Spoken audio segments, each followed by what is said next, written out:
నమస్కారం ETV news కి స్వాగతం ముందుగా ముఖ్యాంశాలు తమిళనాడు కేరళ పుదుచ్చేరిలో అసెంబ్లీ ఎన్నికల పోలింగ్ ఆరంభం కట్టుదిట్టమైన భద్రతా ఏర్పాట్లు చేసిన ఈసీ పాలేరులోనూ మొదలైన ఓటింగ్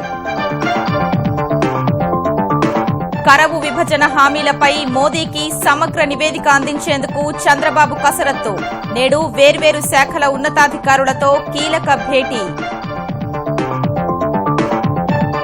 నీట్ అంశంలో అనుసరించాల్సిన వ్యూహంపై కేంద్రం కసరత్తు నేడు రాష్ట్రాల మంత్రులతో కేంద్ర ఆరోగ్య శాఖ మంత్రి సమావేశం తెలంగాణ ఎంసెట్ ప్రాథమిక కీ విడుదల 18 వరకు అభ్యంతరాల స్వీకరణ 20 లేదా 21న ఫలితాల వెల్లడి పునర్వినియోగ ఉపగ్రహ వాహక నౌక రూపొందించే దిశగా ఇస్రో ముందడుగు ఈ నెలలో శ్రీహరికోట నుంచి ప్రయోగాత్మక పరీక్ష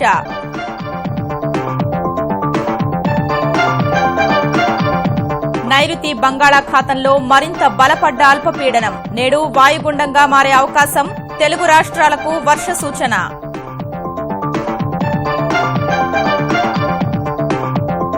ఐపీఎల్లో ప్లే ఆఫ్స్ కు దూసుకెళ్లిన సన్ రైజర్స్ పంజాబ్ పై భారీ గెలుపు మరో మ్యాచ్లో ఢిల్లీని చిత్తు చేసిన ముంబై ఇండియన్స్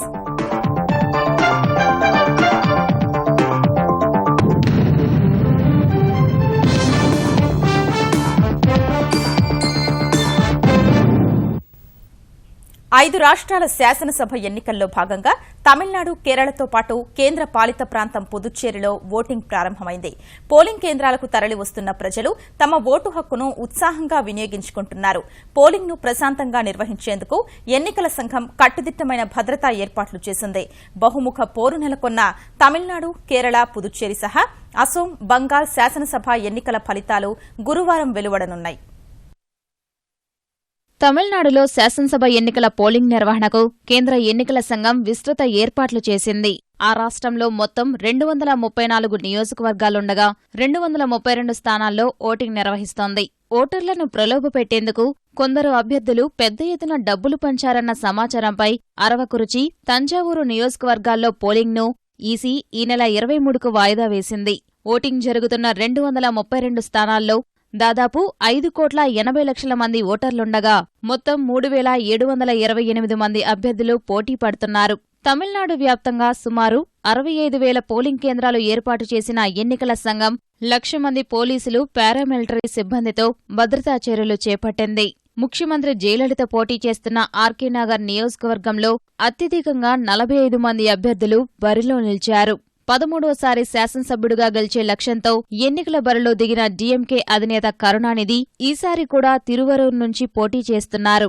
డీఎండీకే అధినేత విజయకాంత్ ఉలుందర్పేట్ నుంచి పోటీకి దిగారు 140 శాసనసభ స్థానాలున్న కేరళలో కూడా పోలింగ్ ప్రారంభమైంది మొత్తం 1,203 మంది అభ్యర్థులు ఎన్నికల బరిలో నిలిచారు పోలింగ్ కోసం పటిష్ట ఏర్పాట్లు చేసిన కేంద్ర ఎన్నికల సంఘం ఎలాంటి అవాంఛనీయ ఘటనలు జరగకుండా చూసేందుకు ప్రత్యేక చర్యలు చేపట్టింది 30 నియోజకవర్గాలు 9,41,000 మంది ఓటర్లున్న కేంద్రపాలిత ప్రాంతం పుదుచ్చేరిలోనూ పోలింగ్ కోసం ఈసీ విస్తృత ఏర్పాట్లు చేసింది బంగాల్ అసోం తమిళనాడు కేరళ పుదుచ్చేరి శాసనసభ ఎన్నికల ఓట్ల లెక్కింపు ఈ నెల 19న జరగనుంది తమిళనాడులో ఈ నెల 23కి పోలింగ్ వాయిదా పడ్డ అరవకురుచి తంజావూరు నియోజకవర్గాల ఓట్ల లెక్కింపు మాత్రం ఈ నెల 25న జరగనుంది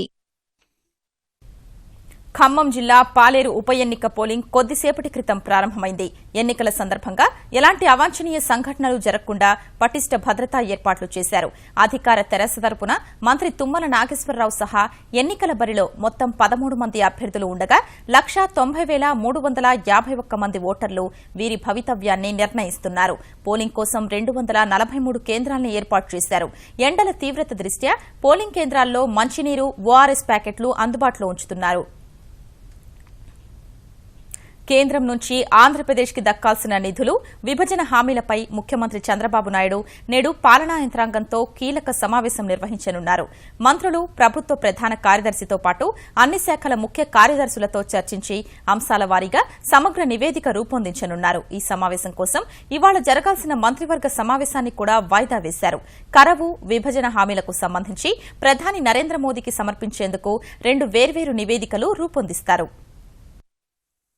ప్రధానమంత్రి నరేంద్ర మోదీతో మంగళవారం సమావేశం కానున్న ఆంధ్రప్రదేశ్ ముఖ్యమంత్రి చంద్రబాబు నాయుడు ఇవాళ దీనికి సంబంధించిన కార్యాచరణపై భేటీ నిర్వహిస్తున్నారు.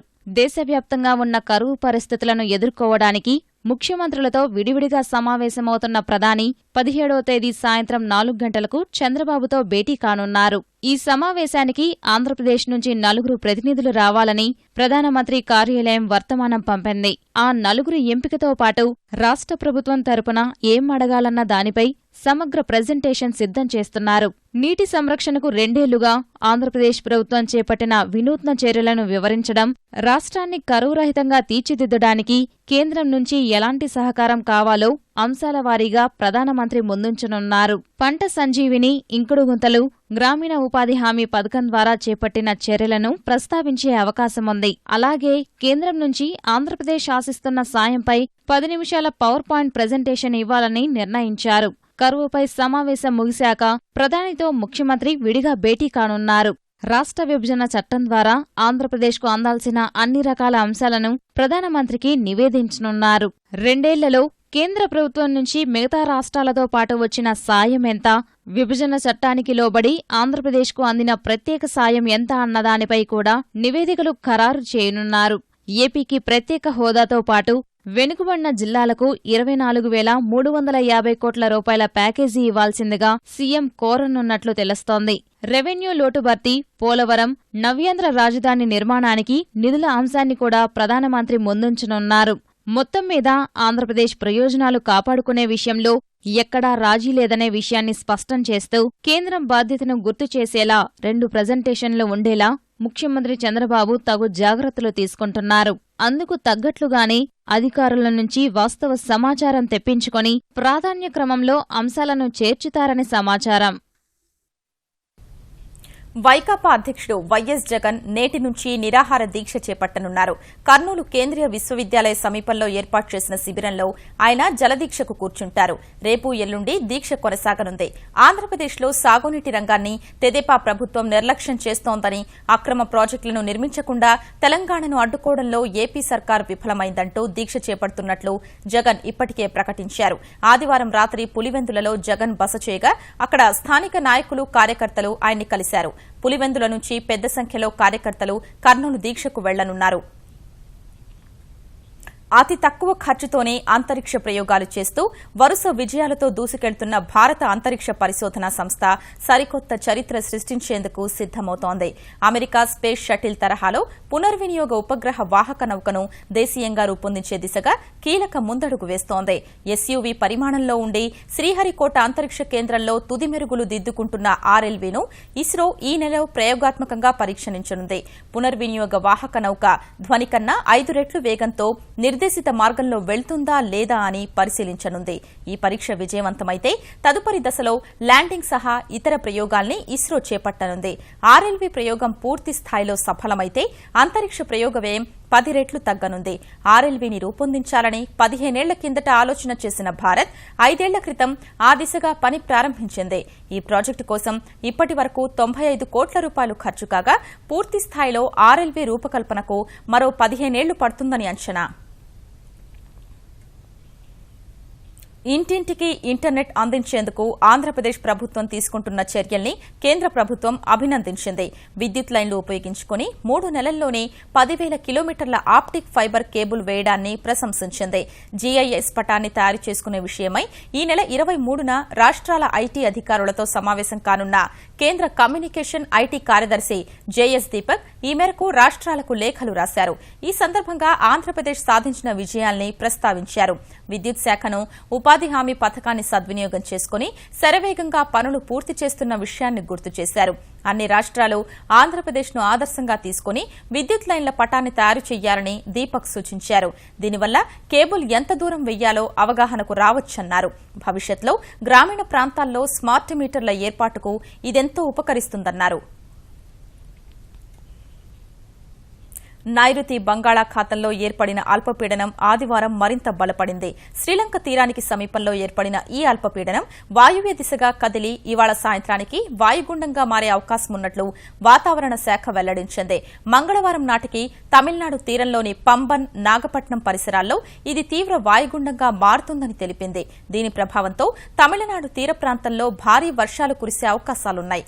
కోస్తాంధ్ర, రాయలసీమలోనూ మంగళవారం అక్కడక్కడా భారీ నుంచి అతి భారీ వర్షాలు కురుస్తాయని విశాఖలో తుపాను హెచ్చరికల కేంద్రం అధికారులు తెలిపారు. విదర్భ నుంచి తెలంగాణ మీదుగా రాయలసీమ వరకు కొనసాగుతున్న అల్పపీడన ద్రోణి ప్రభావంతో తెలుగు రాష్ట్రాల్లో అక్కడక్కడా ఉరుములతో కూడిన వర్షాలు కురిసే అవకాశాలున్నాయి. దేశవ్యాప్తంగా వైద్య విద్యా ప్రవేశాల్ని జాతీయ అర్హత ప్రవేశ పరీక్ష ద్వారానే నిర్వహించాలన్న సుప్రీంకోర్టు తీర్పుపై లక్షలాది మంది విద్యార్థుల్లో ఆందోళన, గందరగోళం నెలకొన్న వేళ నీట్పై అనుసరించాల్సిన వ్యూహంపై కేంద్రం కసరత్తు చేస్తోంది. అన్ని రాష్ట్రాల ఆరోగ్య శాఖ మంత్రులతో ఇవాళ భేటీ కానున్న కేంద్ర ఆరోగ్య శాఖ మంత్రి జేపీ నడ్డా నీట్ విషయంలో ఎలా ముందుకెళ్లాలన్న అంశంపై చర్చించనున్నారు. ఎంబీబీఎస్, బీడీఎస్ కోర్సుల్లోకి నీట్ ద్వారా మాత్రమే ప్రవేశాలు జరపాలన్న నిర్ణయాన్ని ఇటీవల అనేక మంది పార్లమెంటు సభ్యులు తీవ్రంగా వ్యతిరేకించారు. ప్రాంతీయ భాషా మాధ్యమాల్లో చదివిన విద్యార్థులు, మారుమూల ప్రాంతాలకు చెందిన వారు నీట్లో ఉత్తీర్ణులు కావడం కష్టమని ప్రస్తుత విద్యా సంవత్సరానికి నీట్ను నిలుపుదల చేస్తూ కేంద్రం అత్యవసర ఆదేశం తీసుకురావాలని డిమాండ్ చేశారు. ఎంపీల డిమాండ్ నేపథ్యంలో అన్ని రాష్ట్రాల ఆరోగ్య మంత్రులతో భేటీ కావాలని జేపీ నడ్డా నిర్ణయించారు. లక్షలాది మంది విద్యార్థులు, వారి తల్లిదండ్రుల్లో నెలకొన్న ఆందోళనల్ని దూరం చేసే దిశగా ఈ సమావేశం ఓ పరిష్కారం చూపగలుగుతుందని కేంద్ర ఆరోగ్య మంత్రి విశ్వాసం వ్యక్తం చేశారు. నీట్ పరీక్షా విధానం వల్ల తెలుగు రాష్ట్రాల విద్యార్థులకు ఎలాంటి ఇబ్బంది లేదని చైతన్య విద్యా సంస్థల చైర్మన్ బీఎస్ రావు అన్నారు. నీట్ పరీక్షపై ఈటీవీ, ఈనాడు ఆధ్వర్యంలో ఈ రోజు కర్నూలులో జరిగే సదస్సులో విద్యార్థుల సందేహాలకు సమాధానం ఇస్తామని ఆయన తెలిపారు. నీట్పై విద్యార్థులు, తల్లిదండ్రుల్లో అనేక అనుమానాలు ఉన్నా ఈ సదస్సు ద్వారా అవన్నీ దూరం చేస్తామని బీఎస్ రావు వెల్లడించారు. ఈ నీట్ అనేది కొత్తగా ఇంట్రడ్యూస్ చేసి స్టూడెంట్ కమ్యూనిటీని చాలా కన్ఫ్యూజ్డ్ స్టేట్ లో పెట్టారు. ఎన్నో సందేహాలు, వాటిని అన్నిటినీ క్లారిఫై చేయడానికి కర్నూలులో ఉదయం 10 గంటలకి నేను స్వయంగా వచ్చి స్టూడెంట్స్ డౌట్స్ అన్ని క్లారిఫై చేయడానికి నేను అక్కడ ఉంటాను. మన ఎంసెట్ కంటే నీట్ ఈజీగా ఉంటుంది. ఈ నీట్ ఎగ్జామినేషన్ లో మైనస్ మార్క్స్ ఉంటాయి. ఎంసెట్ లో మైనస్ మార్క్స్ లేవు. తప్పు అయితే తప్పు, రైట్ అయితే రైట్, అంతేగాని తప్పు ఆన్సర్ కి మైనస్ మార్కు లేదు. ఇక్కడ మైనస్ మార్క్ ఉంది కాబట్టి డెఫినెట్ గా ఇది నాకు తెలియదు అనుకుంటే ఆ క్వశ్చన్ వదిలేయటం మంచిది, గాని దానికి మార్క్ చేసి లాటరీ వేయటం అనేది ఆ పద్ధతి మంచిది కాదు. తెలంగాణ ఎంసెట్ ఫలితాల్ని ముందు ప్రకటించిన 27వ తేదీ కంటే వారం రోజుల ముందే వెల్లడించేందుకు ఏర్పాట్లు చేస్తున్నట్లు పరీక్షా కన్వీనర్ ఎన్వీ రమణారావు తెలిపారు. తెలంగాణ ఉన్నత విద్యా మండలి చైర్మన్ పాపిరెడ్డితో కలిసి ఆయన పరీక్షా కీని విడుదల చేశారు. కీపై ఈ నెల 18 వరకు విద్యార్థుల నుంచి అభ్యంతరాల్ని స్వీకరిస్తామని రమణారావు వెల్లడించారు. విద్యార్థుల దగ్గర నుంచి, వాళ్ళ తల్లిదండ్రులు, వాళ్ళ పేరెంట్స్ నుంచి అబ్జెక్షన్స్ అనేది మేము 18th మే వరకు సేకరిస్తాం. సాయంత్రం 5 గంటల వరకు. Either through email or through post. మా ఈమెయిల్ అడ్రస్ keyobjections@tsmset2016@gmail.com అని, దానికి అబ్జెక్షన్స్ పంపించాలి. ఒరిజినల్ గా అనౌన్స్ చేసిన date 27th of May for declaration off ranks. కానీ వీలైతే ఒక వారం ముందే ర్యాంక్ ఇద్దామని మేము అనుకుంటున్నాం. స్వదేశీ పర్యాటకులతో పాటు పెద్ద ఎత్తున విదేశీ పర్యాటకుల్ని ఆకర్షించడమే లక్ష్యంగా నూతన పర్యాటక విధానాన్ని రూపొందించేందుకు తెలంగాణ సర్కార్ కసరత్తు చేస్తోంది. రాష్ట్ర ఆవిర్భావ దినోత్సవం రోజు లేదా జూన్ తొలి వారంలో ఈ విధానాన్ని అమల్లోకి తెచ్చేందుకు సన్నాహాలు చేస్తోంది. ప్రతి ఏటా సుమారు 1,50,000 మంది విదేశీ పర్యాటకులు తెలంగాణకు వస్తున్నట్లు అంచనా వేసిన ప్రభుత్వం రానున్న 10 ఏళ్లలో సుమారు 10 లక్షల మంది విదేశీ పర్యాటకుల్ని రప్పించేలా ప్రణాళికలు సిద్దం చేస్తోంది. తద్వారా రాష్ట్రానికి మరిన్ని పెట్టుబడులు వచ్చే అవకాశం ఉందని సర్కార్ భావిస్తోంది. విదేశీ పర్యాటకులు ఆయా పర్యాటక స్థలాల్ని సందర్శించేందుకు వచ్చే సమయంలో ఆ ప్రాంతంలోని స్థానికుల ఇళ్లల్లోనే బస చేసేలా హోమ్ స్టే పేరుతో స్థానికులకు ఉపాధి కల్పించే దిశగా ఆలోచనలు చేస్తోంది. పర్యాటక రంగంలో భాగంగా హెల్త్ టూరిజంపై సర్కార్ ప్రత్యేక దృష్టి కేంద్రీకరించింది. విదేశాల్లో వివిధ రోగాలకు చికిత్స కోసం ఎంత ఖర్చు అవుతుందో పోలుస్తూ అదే తెలంగాణలో అంతే నాణ్యమైన వైద్యం తక్కువ ధరకు లభిస్తున్న తీరుపై కరపత్రాలు, పుస్తకాలు, ఇంటర్నెట్, సామాజిక మాధ్యమాల ద్వారా ప్రచారం చేసేందుకు ఏర్పాట్లు చేస్తోంది. నీటి సంరక్షణ కోసం ఈటీవీ ఈనాడు చేపట్టిన సుజలాం సుఫలాం కార్యక్రమం ఉద్యమంలా సాగుతోంది. గుంటూరు జిల్లా తాడేపల్లి మండలం గుండిమెడ, పాతూరు, చిర్రావూరులో ఆంధ్రప్రదేశ్ మంత్రి ప్రత్తిపాటి పుల్లారావు ఆధ్వర్యంలో 300 ఇంకుడు గుంతలు తవ్వారు. వృధాగా పోతున్న నీటిని ఒడిసిపట్టాలని మంత్రి పిలుపునిచ్చారు. అంతకుముందు స్థానికులతో కలిసి జల సంరక్షణపై అవగాహన ర్యాలీ నిర్వహించారు. తూర్పుగోదావరి జిల్లా కోనసీమ వ్యాప్తంగా జల సంరక్షణ కార్యక్రమం కొనసాగుతోంది. పాఠశాలలు, ఇళ్లు, ప్రభుత్వ కార్యాలయాల వద్ద ఇంకుడు గుంతలు తీసుకునేందుకు ప్రజలు స్వచ్ఛందంగా ముందుకొస్తున్నారు. సఖినేటిపల్లి మండలం కేశవదాసుపాలెంలో రాజోలు ఎమ్మెల్యే గొల్లపల్లి సూర్యారావు ఇంకుడు గుంతలు తవ్వారు. కర్నూలు జిల్లా ఎమ్మిగనూరు, పత్తికొండలో జరిగిన సుజలాం సుఫలాం కార్యక్రమంలో స్థానికులు, స్వచ్ఛంద సంస్థల కార్యకర్తలు ఉత్సాహంగా పాల్గొన్నారు. రాబోయే 2 ఏళ్లలో ఆంధ్రప్రదేశ్ను కరవు రహిత రాష్ట్రంగా తీర్చిదిద్దుతామని ఉప ముఖ్యమంత్రి చినరాజప్ప తెలిపారు. ఇందుకోసం 14,000 కోట్ల రూపాయలు ఖర్చు చేయనున్నట్లు ఆయన రాజమహేంద్రవరంలో వెల్లడించారు. పట్టిసీమ ద్వారా నదుల అనుసంధానం పూర్తి చేసిన ఘనత ముఖ్యమంత్రి చంద్రబాబుదే అని అన్నారు. 2018 నాటికి పోలవరం ప్రాజెక్టును పూర్తి చేస్తామని చినరాజప్ప వెల్లడించారు. ఈ రోజు గౌరవ ముఖ్యమంత్రి గారు కూడా ఇలా కరువు రహిత రాష్ట్రంగా చేయాలని చెప్పి 2 సంవత్సరాల్లో 14,000 కోట్లు ఖర్చు పెట్టాలని చెప్పి నిర్ణయించడం జరిగింది. దానికి ప్లాన్ తయారు చేసుకుని ఈ ప్రాజెక్ట్ అన్ని కూడా పూర్తి చేయడానికి మరి యుద్ధ బతుకు మీద టెండర్లు అయ్యి కూడా కన్ఫర్మ్ చేసుకుని పని ప్రారంభం చేస్తున్నారు. ఎన్నో సంవత్సరాలుగా నదుదానం చేయాలన్న అనేక రాష్ట్రాలు కేంద్ర ప్రభుత్వం కోరిక ఈ రోజు చంద్రబాబు నాయుడు గారు మరి పట్టిసీమ ప్రాజెక్ట్ ని నదుదానం చేయడం జరిగింది. ఆటో యూనియన్లు నిరవధిక సమ్మె ప్రారంభించిన వేళ హైదరాబాద్లో నిబంధనలు అతిక్రమించిన వారిపై కఠిన చర్యలు తీసుకునేందుకు ట్రాఫిక్ విభాగం సిద్దమైంది. ఆర్టీఏ, తూనికలు, కొలతల విభాగంలో కలిసి హైదరాబాద్ ట్రాఫిక్ పోలీసులు నేటి నుంచి అక్రమ ఆటోలపై ప్రత్యేక తనిఖీలు నిర్వహించనున్నారు. పర్మిట్ల రద్దుపై ఆటో యూనియన్లు తీవ్ర అభ్యంతరం వ్యక్తం చేస్తుండగా నిబంధనలు అతిక్రమిస్తే అలాంటి కఠిన చర్యలు తప్పబోవని హైదరాబాద్ ట్రాఫిక్ డీసీపీ రంగనాథ్ హెచ్చరించారు. చరిత్రలోనే అత్యంత వేడిమితో కూడిన ఏప్రిల్గా గత నెల రికార్డు సృష్టించినట్లు అమెరికా అంతరిక్ష పరిశోధనా సంస్థ నాసా వెల్లడించింది. 1951 నుంచి 1980 సగటుతో పోల్చితే 1 డిగ్రీ అధిక ఉష్ణోగ్రత నమోదైన 6వ నెలగాను ఈ ఏడాది ఏప్రిల్ నిలిచిందని తెలిపింది. ఎల్నినో కారణంగా ఉష్ణోగ్రతలు పెరుగుతాయని భావించినా ఈ స్థాయి ప్రభావాన్ని ఊహించలేదని వాతావరణ శాస్త్రవేత్తలు అన్నారు. 1880 నుంచి ఇప్పటి వరకు జరిగిన ఉష్ణోగ్రతల పెరుగుదలలో 25% వృద్ధి గతేడాదిలోనే జరిగిందని వెల్లడించారు. మరో 6 నెలలు ఇదే పరిస్థితి కొనసాగుతుందని, తరువాత ఉష్ణోగ్రతలు కాస్త తగ్గుముఖం పట్టే అవకాశం ఉందని వాతావరణ శాస్త్రవేత్తలు వివరించారు. నరేంద్ర మోదీ కేంద్రంలో అధికార పగ్గాలు చేపట్టి దాదాపు 2 ఏళ్ల తరువాత తొలిసారిగా ఆయన తల్లి హీరాబెన్ ఢిల్లీలోని ప్రధాని అధికారిక నివాసాన్ని సందర్శించారు. రేస్ కోర్స్ రోడ్డులోని 7వ నెంబరు ఇంటికొచ్చిన హీరాబెన్ కొంత సమయం అక్కడున్నారు. ఈ విషయాన్ని ట్విట్టర్లో వెల్లడించిన ప్రధాని మోదీ చాలా కాలం తరువాత తల్లితో గడిపిన క్షణాలకు సంబంధించిన ఛాయాచిత్రాల్ని పోస్ట్ చేశారు. ఎప్పటినుంచో నరేంద్ర మోదీ సోదరుడి ఇంట్లో ఉంటున్న హీరాబెన్ ఢిల్లీ నుంచి తిరిగి గాంధీనగర్ వెళ్లారు. ఈటీవీ న్యూస్ సమాప్తం. నమస్కారం.